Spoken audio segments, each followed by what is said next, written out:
আমাদের 49,000 টাকার একটা ক্যামেরা আছে, 2,000 টাকার একটা সাউন্ড ডিভাইস আছে, পুরাতন একটা পিসি আছে, যে পিসিটা আমরা সেকেন্ড হ্যান্ড পিসি কিনেছিলাম। আর কিছু নেই আমাদের, আর কিচ্ছুই নেই। এই চিত্ত মিডিয়া, এই দিয়ে চিত্ত মিডিয়া চাইলে করা যাচ্ছে, অফার আছে, কিন্তু আমি না এত সহজেই বা এত অল্পতেই, মানে আমি করব না এটা বলছি না, করতে পারি, কিন্তু আমি এখন চাচ্ছি না। কেন চাচ্ছি না?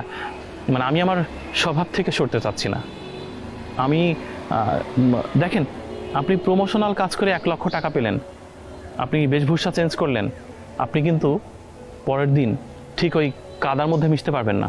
কৃষকের ঘামে ভিজে যাওয়া শরীরের সাথে আপনি গা ঘেঁষে বসতে পারবেন না। আপনার কোথাও আপনার ড্রেসটা অ্যালাউ করবে না, বলবে কি যে থাক, আমরা তো ভালো আছি, বাজারে এখন তোমার অনেক চাহিদা, দরকার কি এই পচা কাদার মধ্যে নামা? যারা মাছ ধরছে ধরুক না, অন্য কন্টেন্ট করি, অন্য কিছুতে চালাই দিই, আমার কাজের গুণগত মান আমি নষ্ট করতে চাচ্ছি না। এই একটা ব্যাপার। দ্বিতীয় ব্যাপার হচ্ছে, অর্থ মানুষকে নষ্ট করে। প্রত্যেকটা মানুষের জীবনে তার নষ্ট হওয়ার মূলে রয়েছে অর্থ, বিত্ত, বৈভব। সংকট দিয়ে তা তৈরি হয়, আর সচ্ছলতা দিয়ে তা তৈরি হয় না।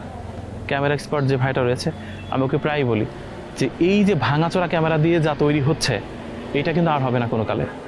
অনেক দামি রোবোটিক ডিভাইস থাকবে, আপনি চেয়ারে বসে থেকে শট নিতে চাইবেন। আপনি এখন যে কাদার মধ্যে নামছেন, কাটার ঝোপের মধ্যে যাচ্ছেন, আপনি এখন রোদের মধ্যে যাচ্ছেন, বলছেন ভাই এখানে সরে যান, আমাদের ক্যামেরার একটু প্রবলেম, তো সানলাইট টাইট পড়ছে, এলোমেলো হচ্ছে, আমরা একটু কষ্ট করি।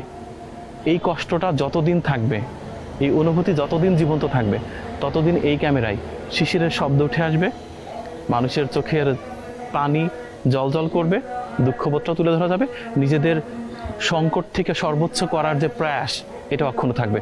তাই দুঃখটা থাক না,